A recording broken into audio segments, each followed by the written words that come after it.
بسم اللہ الرحمن الرحیم۔ السلام علیکم اسٹوڈنٹس۔ آج ہم چیپٹر نمبر 3 دی پولیٹیکل اویکننگ ان برٹش انڈیا اسٹارٹ کریں گے، اور اس چیپٹر کے اہم نقطے میں بتاؤں گی کہ اس چیپٹر میں ہم کیا پڑھیں گے۔ سیاسی بیداری کے بارے میں پڑھیں گے۔ فرسٹ جو ہے، کانگریس جب وجود میں آیا، کانگریس نے ہندوؤں کی کیسے حمایت کی اور وہ کیسے وجود میں آئی۔ پھر اس کے بعد جو مسلم لیگ بنا وہ کس وجہ سے بنا، اور مسلمانوں کی نمائندگی کس وجہ سے کی۔ تو یہ سب ہم اس چیپٹر میں پڑھیں گے۔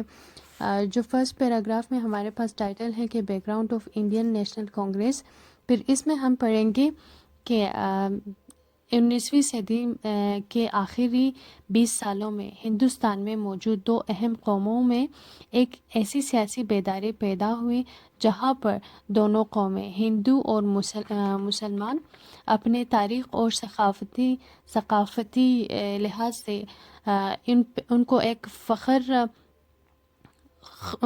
ہونے لگی اور انگریزی نظام کو برطرف کرنا چاہتے تھے دونوں قومیں۔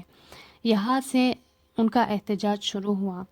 ہندوؤں کے تعلیم یافتہ لیڈرز انگریزی ثقافت میں چاہتے تھے کہ وہ اپنے ملک کے مسائل خود حل کریں، اور ان کو اکٹھا کرنے کا کام، اور ان میں سے لیڈرز کا انتخاب مسٹر A.O. ہیوم نے وائسرائے کی مرضی سے کیا۔ پھر سیکنڈ پیراگراف کی طرف اگر ہم آئے تو انڈین نیشنل کانگریس 1885۔ تو انڈین نیشنل کانگریس کی بنیاد ممبئی میں ایک انگریز سول سرونٹ جو کہ مسٹر A.O. ہیوم نے رکھی۔ دسمبر 1885 میں W.C. بنرجی کی زیر صدارت ہوئی تھی۔ یہ کانگریس قائم ہونے سے پہلے ہیوم نے وائسرائے سے مشورہ کیا تھا، مطلب بنا مشورے کے تو یہ کانگریس قائم نہیں ہو سکتا تھا، اور وائسرائے کی مرضی جاننا وہاں پہ ایک اہم نقطہ تھا۔ یہ حقیقتاً اس نظریے کے پیچھے تعلیم یافتہ ہندو تھے، تحریک آزادی کے لیے بھرپور احتجاج کرنے لگے۔ پھر وہ تعلیم یافتہ ہندو تحریک آزادی کے لیے احتجاج کرنا شروع کیا تھا انہوں نے۔ پھر کانگریس کی بنیاد رکھنے کا مقصد یہ تھا کہ یہ لوگ آئین کے مطابق چلے، غیر منصفانہ احتجاج نہ کریں۔ تبھی جو ہے یہ وائسرائے نے کانگریس کی بنیادی مقصد اس لیے رکھی کہ ہندو تعلیم یافتہ ہندو جو ہے وہ غیر منصفانہ احتجاج نہ کریں، بلکہ آئین کے تحت جو ہے وہ اپنا اس گروپ کو چلائیں۔ پھر پہلے اجلاس میں کانگریس نے حلف اٹھایا کہ وہ برطانوی اصول کے ساتھ چلیں گے، اور پھر اس کے بعد جو ہے انگریز حکمران نے کچھ شرائط رکھے کہ یہ کانگریس اس شرائط کے مطابق چلے۔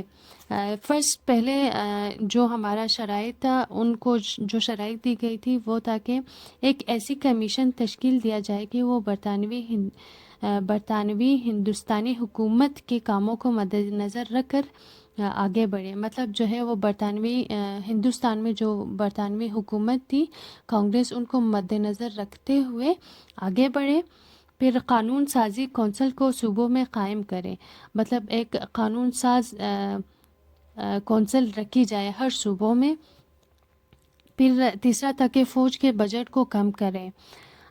چوتھا جو ہمارے پاس کمپٹیٹیو امتحانات ہوتے تھے اب دونوں جگہوں پہ، ہندوستان میں بھی ہونا چاہیے تھا اور انگلینڈ میں بھی ہونا چاہیے تھا، اور امیدواروں کو ایک ہی وقت میں رکھا جائے تھا، مطلب ان کے کمپٹیٹیو ایگزام ایک ہی وقت میں رکھا جائے۔ پھر ان کا جو ایج لیمٹ تھا، یہ کینڈیڈیٹ کے ایج لیمٹ کو بھی بڑھایا جائے۔ پھر لاسٹ میں جو ہے کہ کانگریس کا